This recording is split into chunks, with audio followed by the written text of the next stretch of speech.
Money laundering is the practice of transferring cash obtained through unlawful activities, such as gambling, trafficking in illegal drugs, corruption, or embezzlement, into a legitimate source in order to hide their true source. It is forbidden in many jurisdictions under various definitions. Usually, it is an important component of organized crime. According to U.S. law, money laundering is the process of engaging in financial transactions to conceal the identity, source, or destination of money that has been obtained illegally. Under UK law, the common law idea is more expansive. The crime is defined as doing anything with property of any kind that is either wholly or substantially the proceeds of a crime that will hide the beneficial ownership of such property or conceal the fact that such property is the proceeds of a crime. In the past, the term money laundering was solely used to describe financial operations linked to organized crime.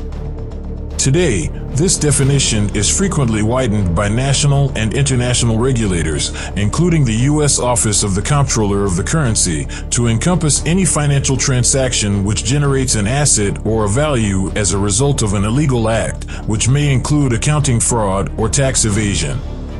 In the UK, any economic good may be involved. Cash is not even required. Courts hear instances involving money laundering from regular people, drug dealers, companies, corrupt officials, mafia members, and even entire states. As financial crime has become more complicated and financial intelligence has acquired more attention in the battle against terrorism and transnational crime, money laundering has become a focal point in discussions of politics, economics, and the law.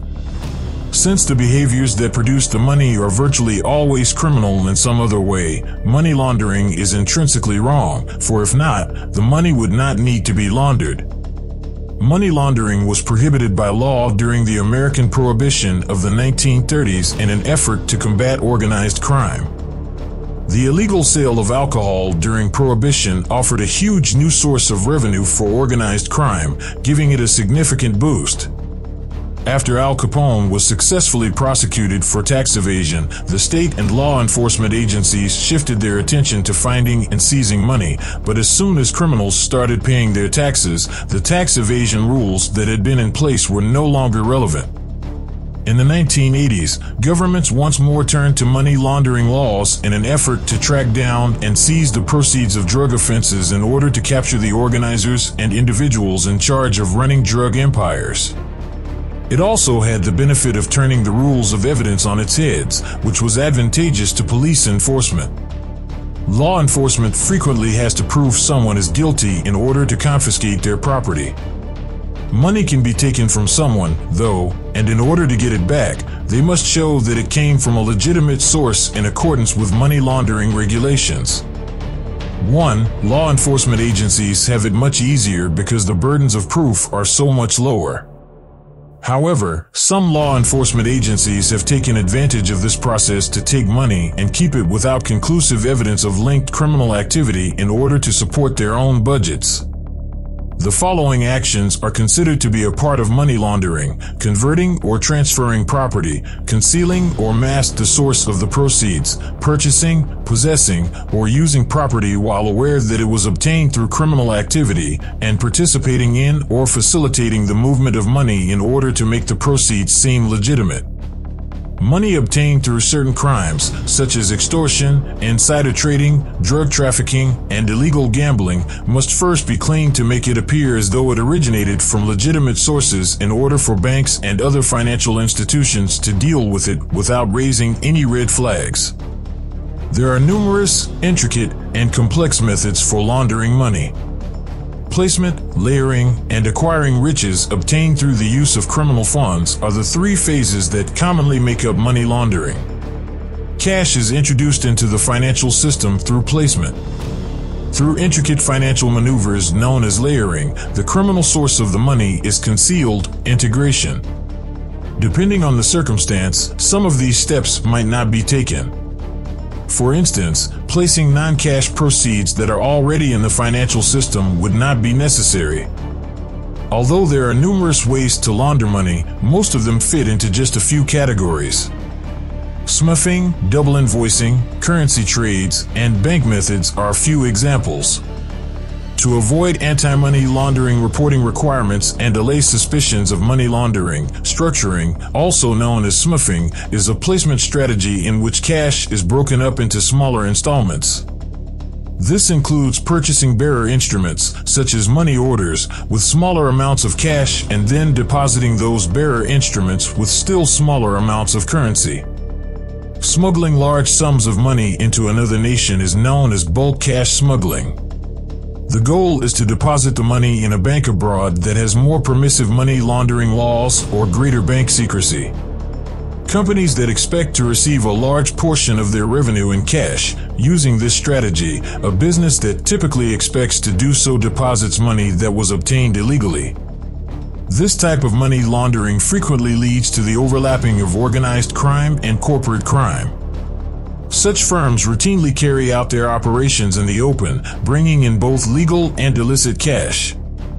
In these situations, the business would frequently claim that all money received was earned lawfully. The best candidates for this technique are service-based companies, since they frequently have little or no variable costs and/or a high revenue-to-variable costs ratio, which makes it difficult to spot discrepancies between sales and expenses. Parking lots, nightclubs, tanning booths, car washes, arcades, bars, restaurants, casinos, barbershops, DVD stores, and beachfront resorts are a few examples. Laundering based on trade is among the most recent and complex forms of money laundering. This involves either undervaluing or overvaluing bills to mask the flow of money.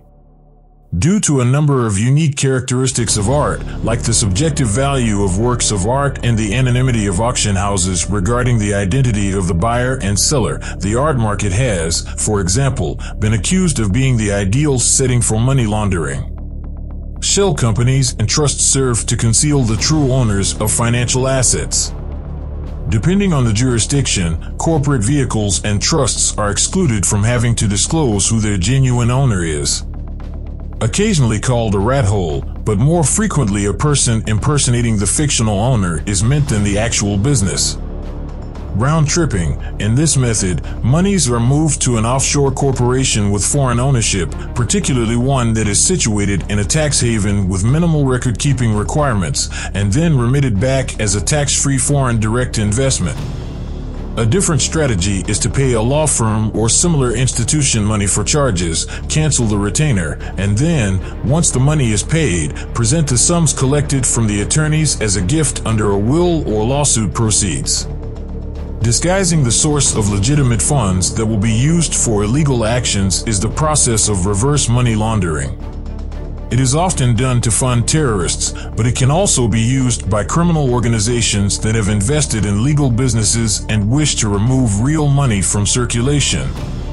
Unaccounted monies acquired through illegal financial activity are not included in official financial reporting and can be used to pay under-the-table salaries, bribes, and tax evasion.